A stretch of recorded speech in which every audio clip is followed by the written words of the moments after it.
പൂശോ? നിങ്ങൾ നല്ലപോലെ പൂശുമോ? അല്ല, അതിപ്പോ പൂശിച്ചു നോക്കിയാലേ അറിയാറപ്പോ.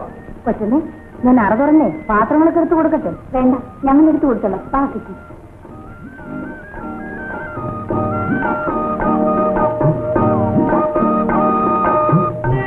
ഈ വേഷം കണ്ടാൽ ആരും തിരിച്ചറിയില്ല.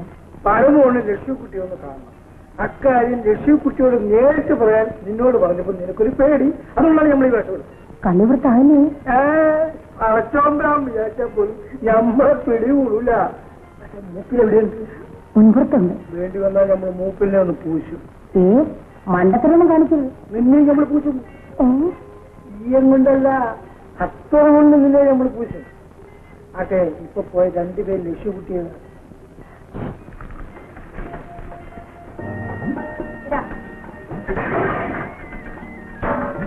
ഒന്നാം തരമായിട്ട് പൂശണം കേട്ടോ. നമ്മൾ അത്തരായിട്ട് പൂശും. പൂശി കഴിഞ്ഞിട്ട് നിങ്ങളിത് നോക്കി നിങ്ങളുടെ മോഹാദിക്കാർ. നിനക്ക് മധുരകത്ത് പട്ടക്കാരൻ ജോലി തരാമെന്നാ സ്വാമി പറഞ്ഞിരിക്കുന്നത്. എനിക്ക് വേണ്ട പറ്റുന്നത് ഇടാ, നല്ല ശമ്പളമാണ്. എന്തിനാ പറ്റുന്ന ശമ്പളം? ഇവിടത്തെ നടപടികൾ കണ്ടുകൊണ്ടിരുന്നാൽ മതിയില്ല. പറയത്തില്ല. എന്നാ വേണ്ട. കൊച്ചിനെ കാണിയും കൂടി ഇരിക്കുന്നത് ഞാൻ ജനലിൽ കൂടെ ഒതുങ്ങി നോക്കി. അത് കാണുന്നത് അതിന് എന്നോടൊന്ന് പറഞ്ഞു വെക്കാൻ വേണ്ടി ഈ ജോലി അത്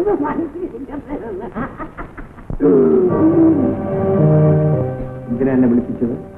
പറയാം. വേണ്ട. ഞാൻ പിന്നീടാണ് ആളെ മനസ്സിലാക്കിയത്. അപ്പൊ ഇങ്ങോട്ട് ക്ഷണിക്കാതിരിക്കുന്നത് ക്ഷണിച്ചെന്തിനാണെന്നാ ചോദിച്ചത്? ഇതെന്താ, പെണ്ണുങ്ങളെ കാണുന്ന ഇഷ്ടമല്ലേ? ഞാൻ ഒത്തുപോകുന്നതായിരിക്കും.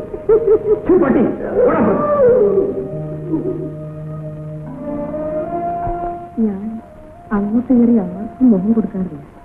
നിന്റെ മുഖം കാണാൻ പലരും വരുമായിരിക്കും. പക്ഷെ അക്കൂട്ടത്തിൽ എന്നെ കണക്കാക്കരുത്. അങ്ങനെ കണക്കാക്കിയിരിക്കില്ല. ഞാനങ്ങോട്ട് ആളെ അയക്കുന്നു. ദിവാൻ പേഷ്കാർ വന്നാൽ പോലും തിരിഞ്ഞു നോക്കാത്തവളാണ് ഞാൻ. പിന്നെ പരമേശ്വരനെ കണ്ടപ്പോൾ ഞാൻ അറിയാതെ ഇഷ്ടപ്പെട്ടു പോയി. എടുക്കടി കയ്യ്. നിനക്ക് സർവാധികാരികളും പ്രമാണിമാരും ഒക്കെ കാണും. നീ ഒന്ന് ചിരിച്ചാൽ അവനൊക്കെ പട്ടികളെ പോലെ പാലാക്കും. പക്ഷെ എന്നെ അവന് കിട്ടില്ല. ഞാൻ വെള്ളായണി പരമമാണ്, ഓർമ്മയില്ല.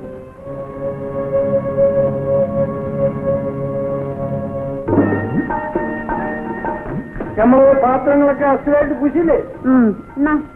പാത്രത്തിന്റെ കൂടെ അച്ഛന്റെ വടി എന്തിനാ പൂശിയത്?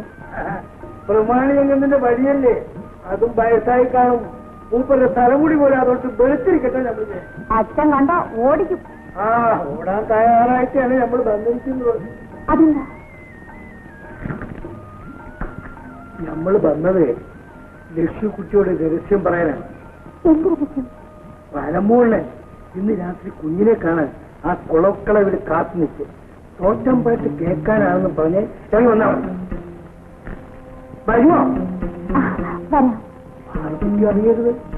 ഇല്ല, പരമശേഷനോട് തീർച്ചയായും വരാൻ പറയണം. അത് നമ്മളെ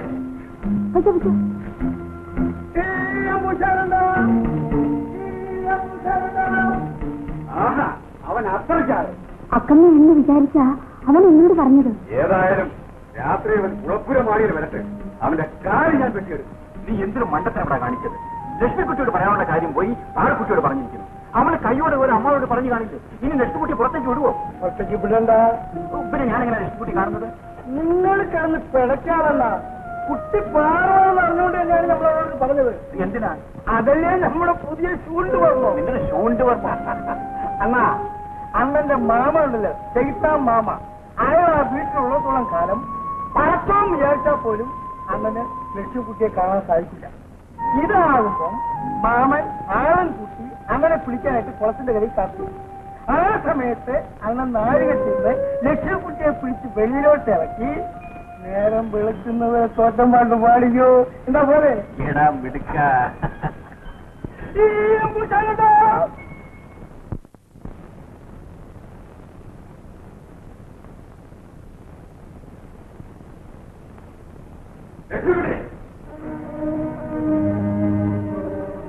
നീ ഉടുത്തറിയും കൊണ്ട് എങ്ങോട്ടായി പുറപ്പാട്? ജാനകിയക്കന്റെ കൂടെ മുടിപ്പുറയിൽ തോറ്റം പാട്ട് കേൾക്കാൻ പോവുക. നീ പോണ്ട. വന്ന നല്ല പാട്ടുകാർ വന്നിട്ടുണ്ടെന്നാണ് കേട്ടത്. ഞാനൊന്ന് പൊയ്ക്കോട്ടെ സാർ. നിനക്ക് പോയാൽ തീരൂ അല്ലേ?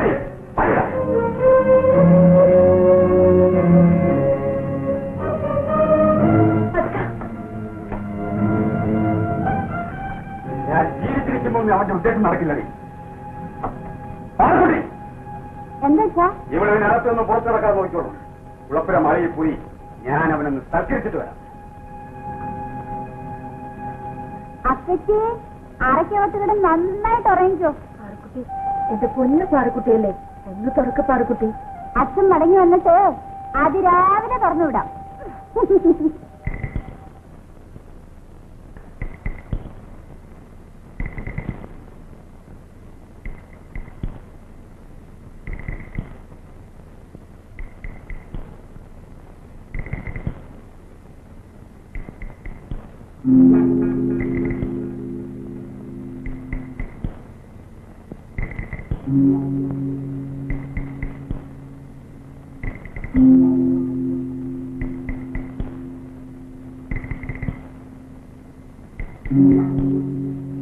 അപ്പച്ചി ഉറങ്ങിയോ?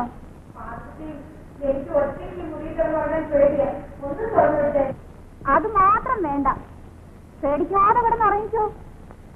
ഞാനിവിടെ തന്നെ ഉണ്ട്.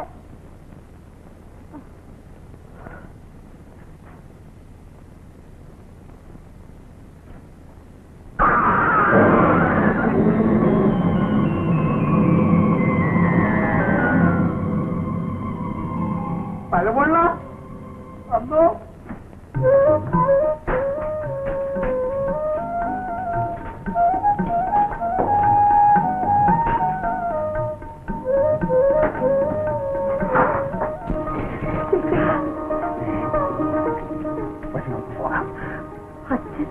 അച്ഛൻ കുളപ്പുരവാദിക്കൽ എന്നെ കാത്തുനിന്ന് കൊതുകടി കൊള്ളുകയാണ്.